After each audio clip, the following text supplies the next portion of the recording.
والله العظيم ما مرت علي محطة بهذا الجمال وهذه الحياة وهذه الجودة وهذه النظافة في العالم كله. صراحة أنا معجب جدا بمستوى جودة ونظافة الطرق ما شاء الله، من الدار البيضاء إلى الرباط، ولا مطب ولا حفرة ولا حتى حجر صغير في الطريق. أضف عليها الاستراحات والمحطات جدا جميلة. صراحة معجب جدا بالخدمات اللي موجودة في الطرق هنا في المغرب. شوفوا معايا، أولا طبعا غابة ما شاء الله تبارك الله من الأشجار والطبيعة. تعالوا خلونا ندخل. هذه منطقة الوقود ما شاء الله. حياكم حياكم. تعالوا. في ناس كثير تبغى توصل للمغرب، راح تنزل وين؟ راح تنزل في مطار كازابلانكا، وبعدين تبغى تروح للرباط تحضر كاس افريقيا. شوفوا المحطة اللي على الطريق، شوف الجمال، شوف الروعة، شوف المكان. محتفلين بكاس افريقيا. هنا يبيعون منتجات كاس افريقيا مثل ما تشوفون.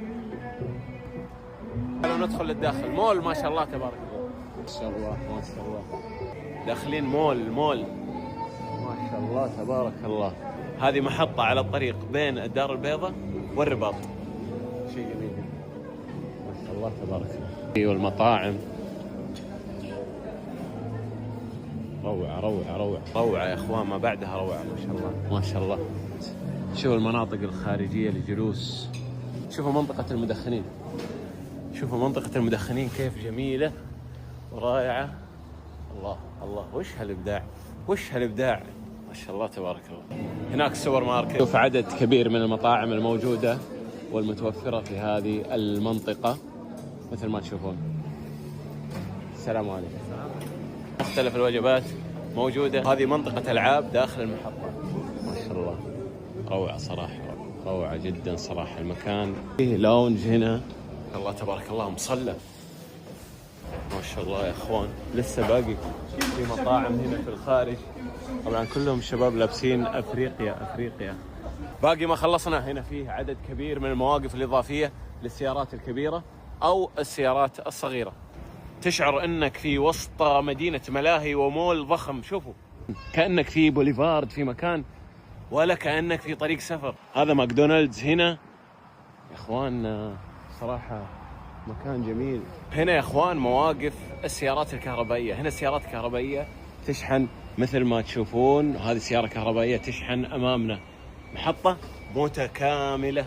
أنا يا خالد أتكلم عن نفسي، رحت في أمريكا وشفت محطات مشابهة صراحة. هذا النظام نفس النظام المحطات أو قريب من المحطات اللي في أمريكا، لكن والله ما شفت محطة بهذا الجمال والجودة والنظافة والحياة والطبيعة في العالم كله. الله يحفظك. هذا الشيخ يا أخوان وجدته يعمل هنا. من وين تعرفني؟ أنت سعودي وكبير، صحفي كبير. الله يبارك فيك. العالم يعرفك. الله يحفظك. طبعا هذا الشيخ يا إخوان أنا شفت المكان جميل جدا، قلت له المكان هذا يبدأ جماله منكم أنتم. والله العظيم شفته هو كيف يرشد الناس وكيف يساعد الناس وكيف يتعامل معاهم. شكرا لك على رقيك. وهذا المكان لا ما راح يبقى جميل الا بكم. الله يحفظك يا سيدي. اسمك؟ عزيز. والله انك عزيز. الله يحفظك يا سيدي. الان عرفت ليش المحطه جميله وفيها حياه وروح، مو عشان الديكور والتصاميم، عشان الكلام الطيب ذا. عيد نفس الكلام اللي قلت لي ايش. احنا هنا الوجود ديالنا هنا هو ان اكرام الضيف واجب علينا كمغاربه، جميع المغاربه، واكرام الضيف واجب علينا. الله يبارك فيك. الله يبارك فيك ومرحبا بك في المغرب، وديما الف مرحبا. الله يبارك فيك. الله يبارك فيك. الله يبارك. روحك الطيبه. روحك طيبه وجميله. الله شايفين الروح الطيبه في المكان بدون حساب. شكرا. هذا الكرم المغربي. والله قلت لكم المكان وروحه الطيبه ما هو بس من الديكور. شوفوا الحياه اللي في المكان. شوفوا عائله مستمتعه، طفل مستمتع، الكبير مستمتع، الصغير مستمتع.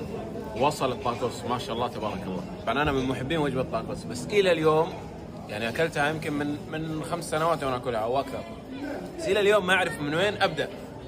نسال محمد كيف ابدا؟ حط من النص وخليه من فوق. يعني الله تبارك. بسم الله. نعمه ولله الحمد. بسم الله.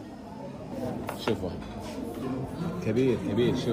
شوف عرضه ما شاء الله شوف الاحتراف بزاويه.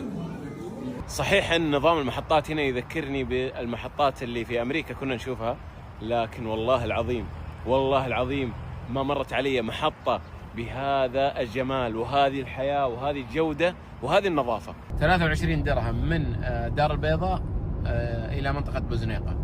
هذا الجهاز هو اللي ياخذ منك المبلغ في الطريق السريع. في المقابل أنت تحصل على خدمة، تحصل على طريق نظيف. هذه فكرة الدفع على الطريق.